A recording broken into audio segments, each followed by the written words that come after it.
അങ്ങനെ ചെറിയ സാദൃശ്യങ്ങളൊക്കെ ഉണ്ട്. അങ്ങനെ വലിയ സാദൃശ്യമൊന്നുമില്ല. പിന്നെ സ്വന്തം വണ്ടിയെ പറ്റി പറഞ്ഞു തുടങ്ങുമ്പം ഇരുന്ന് തള്ളാൻ നമുക്കൊരു മടിയും കാണത്തില്ല. അതുകൊണ്ട് വീഡിയോ കുറച്ച് ലെങ്തി ആയി പോകാൻ സാധ്യതയുണ്ട്.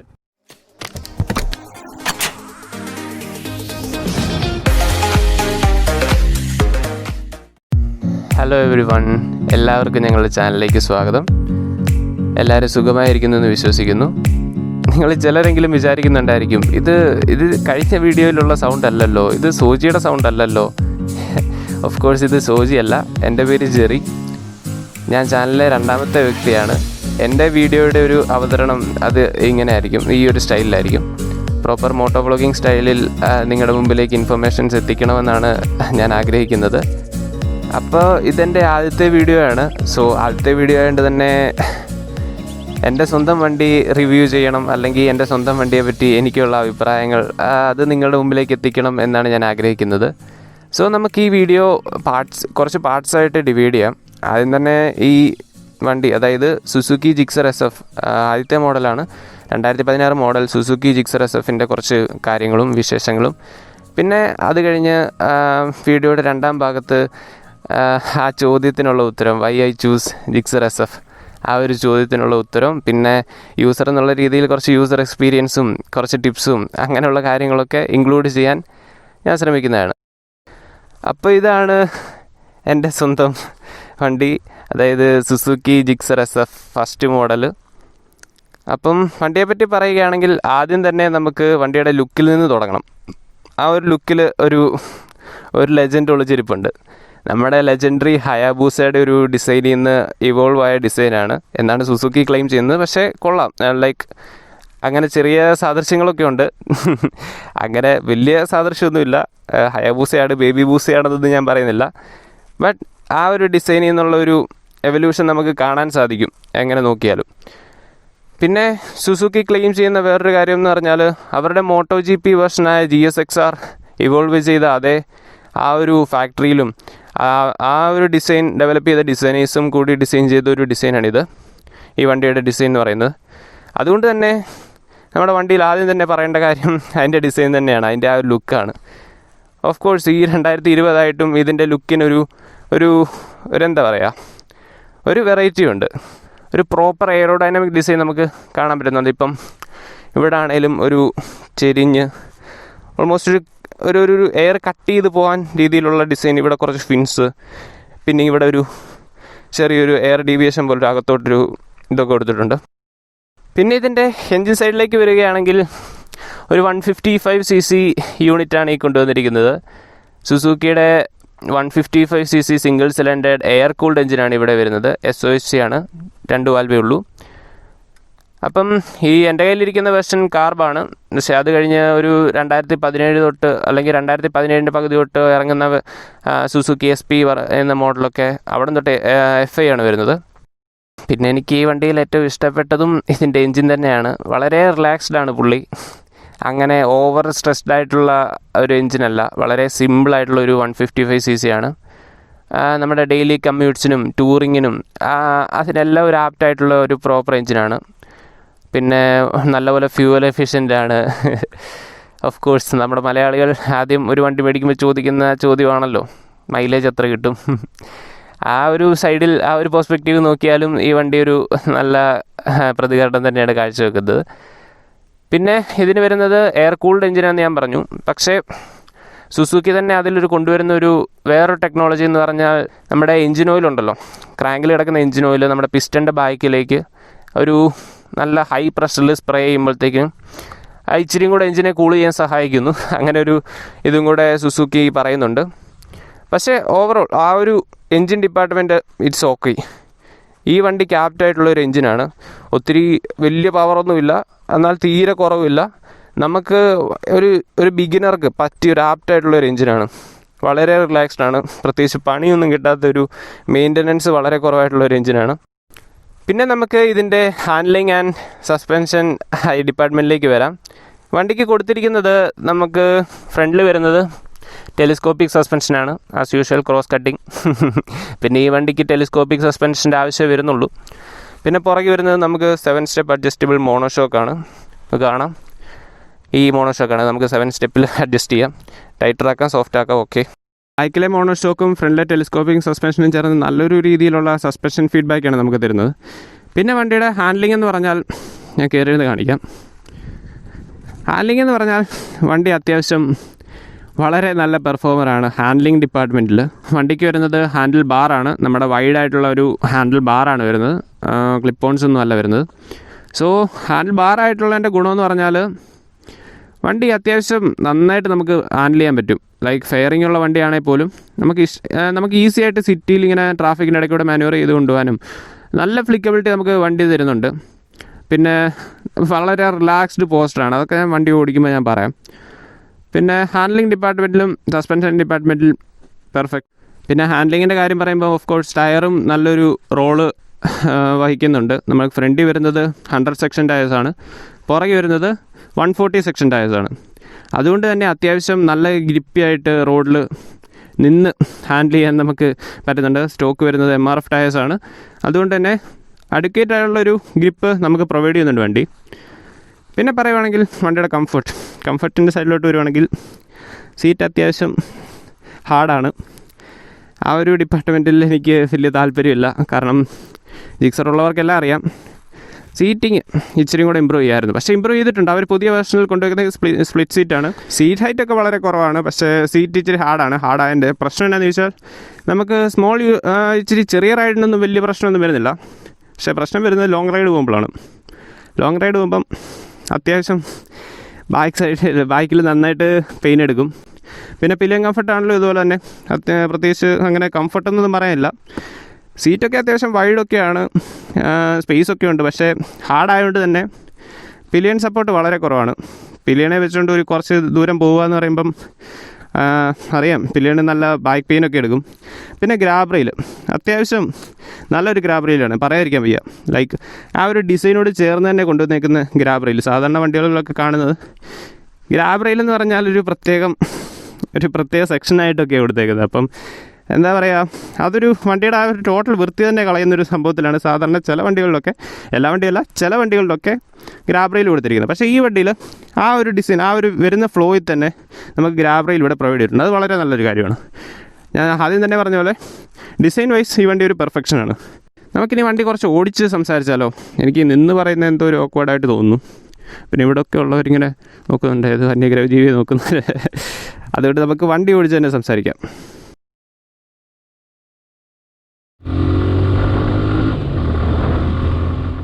നമ്മളിരിക്കുന്നത് അത്രത്തോളം അപ്രൈറ്റ് അല്ല, ബട്ട് ഒരു അപ്രൈറ്റ് പൊസിഷൻ തന്നെയാണ്.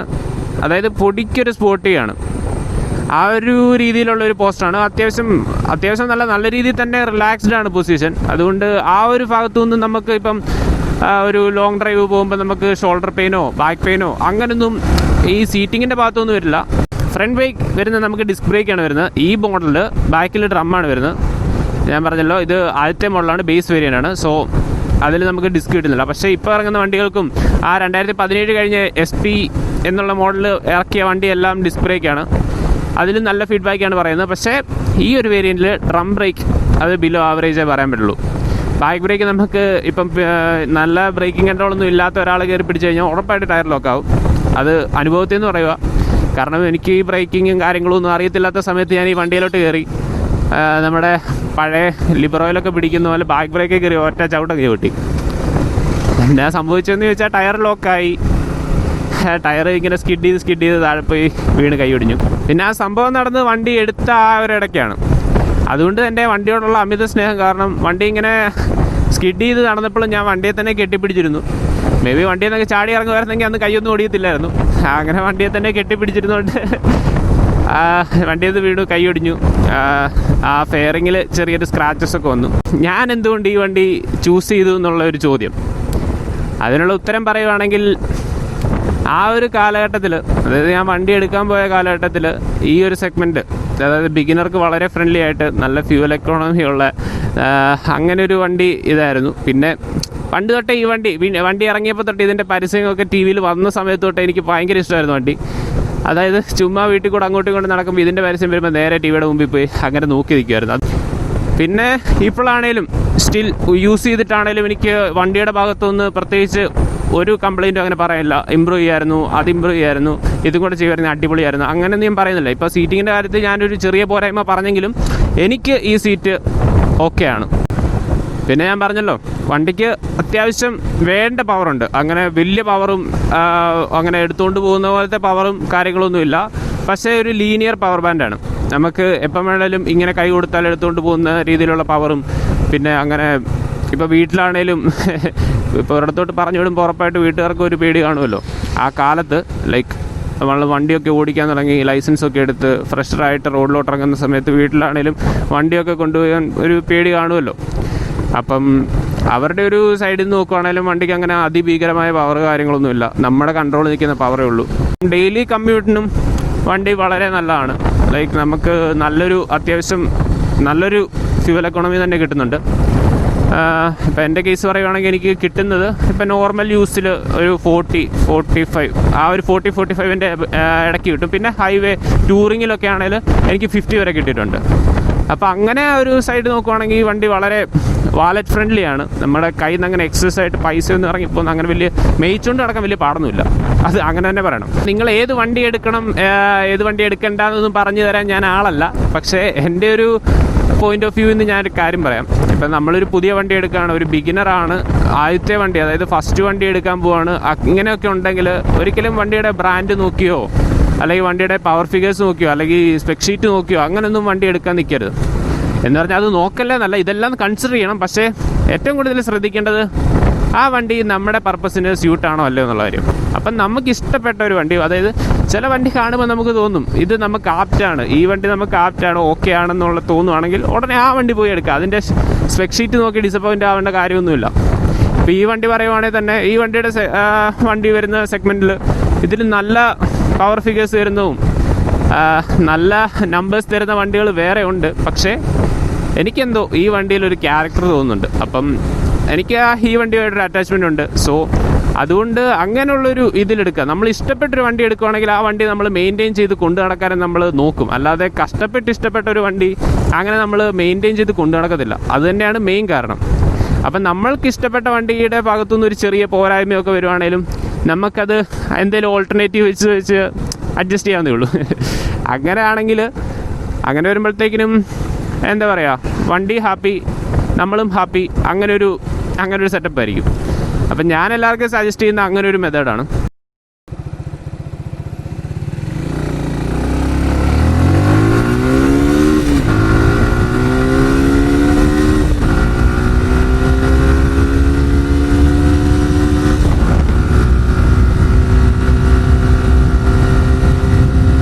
അപ്പോൾ ഇതാണ് വണ്ടിയുടെ പവർ എന്നൊക്കെ പറയുന്നത്. വളരെ ലീനിയർ ആയിട്ടുള്ളൊരു റെവ് റേഞ്ചാണ് നമുക്ക്. പിന്നെ നല്ലൊരു പഞ്ചി ആയിട്ടുള്ളൊരു മിഡ് റേഞ്ച് കിട്ടുന്നുണ്ട്. ബോട്ടം എൻഡ് ടോർക്ക് ആണെങ്കിലും ഓക്കെ എന്ന് പറയാം. പിന്നെ ടോപ്പ് എൻഡ് ആണെങ്കിലും കൈൻഡ് ഓഫ്. പിന്നെ ഇതിൻ്റെ സ്വീറ്റ് സ്പോട്ട് എന്ന് പറയുമ്പം നമുക്ക് വരുന്ന ഒരു 80 to 100 കിലോമീറ്റേഴ്സാണ്. 100 വരുന്നില്ല, ഒരു 80-90 ആ കിലോമീറ്റേഴ്സ് നമുക്ക് വളരെ സിമ്പിളായിട്ട് പ്രത്യേകിച്ച് ഒരു പ്രശ്നമില്ലാതെ നമുക്ക് വണ്ടി ഓടിക്കാൻ പറ്റും.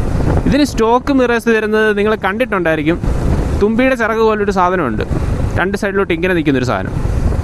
പക്ഷേ സംഭവം കാണാൻ ഇച്ചിരി ഓക്വേർഡാണേലും അതിൻ്റെ പർപ്പസ് വളരെ നീറ്റായിട്ട് സംഭവം ചെയ്യുന്നുണ്ട്. അതായത് പുറകിൽ ഉള്ള ഒരു തട്ടുകടയിലടിക്കുന്ന പൊറോട്ടയുടെ വിഷ്വൽ വരെ നമുക്ക് HD ആയിട്ട് കാണാൻ പറ്റും. അതുപോലെ വളരെ വിസിബിലിറ്റി ഉള്ള ഒരു സ്റ്റോക്ക് മിറേഴ്സാണ് വരുന്നത്. പക്ഷേ ഞാനതെടുത്ത് റീപ്ലേസ് ചെയ്തതിൻ്റെ കാരണം എന്താണെന്ന് ചോദിച്ചാൽ, അതായത് നമ്മളൊരു ട്രാഫിക്കിൽ എന്നിട്ട് നമ്മളിങ്ങനെ ഈ കുത്തിത്തിരികി കയറ്റി വെക്കുന്നൊരു പരിപാടി ഉണ്ടല്ലോ. അപ്പോൾ അങ്ങനെ ചെയ്തുകൊണ്ടിരിക്കും ആ മിറർ വലിയൊരു തടസ്സമാണ്. കാരണം മിറർ അങ്ങനെ തുമ്പിയുടെ ചിറക് പോലെ ഇങ്ങനെ നീണ്ടു നിൽക്കും. അപ്പം എന്താ പറയുക, ഇപ്പോൾ എടുത്തുള്ള വണ്ടികളിൽ തട്ടും, പെഡസ്ട്രിയൻസ് നടന്നു പോകുന്നുണ്ടെങ്കിൽ അവരൊന്ന് തട്ടിയിട്ട് പോകും, എന്നിട്ട് നമ്മളെ നോക്കും.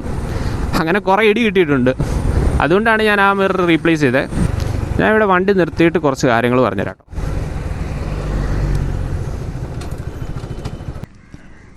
ഓക്കെ, ആദ്യം തന്നെ നമുക്കിതിൻ്റെ ഇൻസ്ട്രുമെൻറ്റ് ക്ലസ്റ്റർ കാര്യങ്ങൾ പറയാം. തുടക്കത്തിൽ പറഞ്ഞ പോലെ തന്നെ ഒരു ഫുള്ളി ഡിജിറ്റൽ യൂണിറ്റാണ് വരുന്നത്. ഇതിൻ്റെ മണ്ടയിലായിട്ട് നമുക്ക് ടാക്കോമീറ്റർ കിട്ടുന്നുണ്ട്, ഇവിടെ ക്ലോക്ക് കിട്ടുന്നുണ്ട്, speedometer, tachometer, gear position indicator, fuel gauge സൈഡിൽ.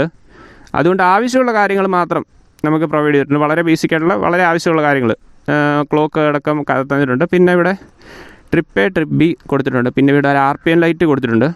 അത് നമുക്ക് അഡ്ജസ്റ്റ് ചെയ്യാം കേട്ടോ. നമുക്ക് ഏത് RPM വേണേലും സെറ്റ് ചെയ്യാവുന്ന രീതിയിൽ നമുക്ക് അഡ്ജസ്റ്റ് ചെയ്ത് വെക്കാൻ പറ്റും. ഇപ്പം ഞാനത് ഓഫാക്കി ഇട്ടേക്കാണ്. ചില സമയത്ത് അത് ഇച്ചിരി അനോയിങ്ങാണ്. അപ്പോൾ അത്രയേ ഉള്ളൂ കാര്യങ്ങൾ. പിന്നെ സ്വിച്ചിൻ്റെ കാര്യം ഞാൻ പറഞ്ഞ പോലെ തന്നെ വളരെ ബേസിക് സ്വിച്ചസ് ആണ്. പിന്നെ ഇത് എക്സ്ട്രാ കൊടുത്തേക്കുന്നതാണ് കേട്ടോ ഹസാർഡ് ലൈറ്റിന്. പിന്നെ വേറൊരു കാര്യം കാണിച്ചു തരാം. പിന്നെ വരുന്നത് ഇതിൻ്റെ ബാക്ക് സൈഡാണ്. ബാക്ക് സൈഡ് ഇങ്ങനെയല്ല വണ്ടിയുടെ ഇരുന്നത് കേട്ടോ. വണ്ടിയുടെ എന്ന് പറഞ്ഞാൽ അവിടുന്ന് മണ്ടേന്ന് തൊട്ട് താഴെ വരെ ഒരു ഓലമടൽ പോലൊരു ഒരു സംഭവമായിരുന്നു. അത് വളരെ വൃത്തികേടായിട്ട് തന്നെ പറയാം.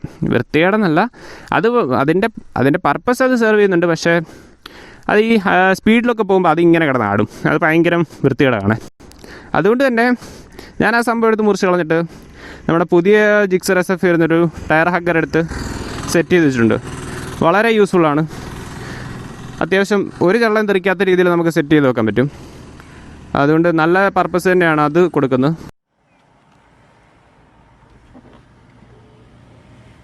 പിന്നെ വണ്ടിയിൽ വരുത്തിയേക്കുന്ന മാറ്റം എന്ന് പറഞ്ഞാൽ ആ മിറേഴ്സ്, ഞാൻ പറഞ്ഞ പോലെ തന്നെ ഈ വെച്ചേക്കുന്ന മിറേഴ്സ് പ്രത്യേകിച്ച് ഒരു ഗുണവുമില്ല. ചുമ്മാ അവിടെ വെച്ചിട്ടുണ്ടെന്നേ ഉള്ളൂ. നമുക്ക് നമ്മുടെ ഹാൻഡിൽ തന്നെയാണ് കാണുന്നത്. കാരണം ഇത് R15-ൻ്റെ മിറേഴ്സാണ്. R15-ന് വരുന്ന ക്ലിപ്പ് ഓൺ ഹാൻഡിൽസ് ആയതുകൊണ്ട് തന്നെ ഇച്ചിരി കൂടെ താഴെയാണ് ഇരിക്കുന്നത്. അപ്പോൾ താഴെ ഇരിക്കുന്നതിൻ്റെ ഗുണം എന്താണെന്ന് ചോദിച്ചാൽ അതിൽ നിന്ന് കിട്ടുന്ന വ്യൂ നേരെ കിട്ടും. പക്ഷേ ഈ വണ്ടിയിൽ ഹാൻഡിൽ ബാർ ആയതുകൊണ്ട് തന്നെ പിന്നെ ഞാൻ ബാർ ഇച്ചിരി പൊക്കി വെച്ചിട്ടുണ്ട്, ഇച്ചിരി കൂടെ അപ്രൈറ്റ് പൊസിഷൻ കിട്ടാൻ വേണ്ടി. അതുകൊണ്ട് നമുക്ക് ആ മിറേഴ്സിൻ്റെ ഭാഗത്തൊന്നും പ്രത്യേകിച്ച് ഗുണമൊന്നുമില്ല. പക്ഷേ ലുക്ക് വൈസ് നോക്കുമ്പം അടിപൊളിയാണ്. പിന്നെ വെച്ചേക്കുന്ന സാധനം ഇതാണ്. നിങ്ങൾക്ക് കാണാം, ഇവിടെ 2 ട്രാക്ഷൻ കിറ്റ് വെച്ചിട്ടുണ്ട്. ട്രാക്ഷൻ കിറ്റ് എന്തിനാണെന്ന് ചോദിച്ചാൽ നമുക്കിപ്പം നല്ല ഹൈവേയിലൊക്കെ പോവുകയാണ്, ഇച്ചിരി കൂടെ റിലാക്സ്ഡ് ആണെന്ന് പറഞ്ഞാൽ നമുക്ക് ജസ്റ്റ് കാലിതിലൊന്ന് ടക്കിൻ ചെയ്ത് വെച്ച് കഴിഞ്ഞാൽ വണ്ടി ഇങ്ങനെ സുഖമായിട്ട് പോകാം. നമുക്ക് ഹാൻഡിലൊട്ട് സ്ട്രെസ് കൊടുക്കേണ്ട കാര്യമില്ല. നമുക്ക് ഇങ്ങനെ വേണം പിടിച്ച് ഓടിക്കാം. അങ്ങനെ പിടിച്ച് ഓടിക്കാൻ ഞാൻ റെക്കമെൻഡ് ചെയ്യത്തില്ല.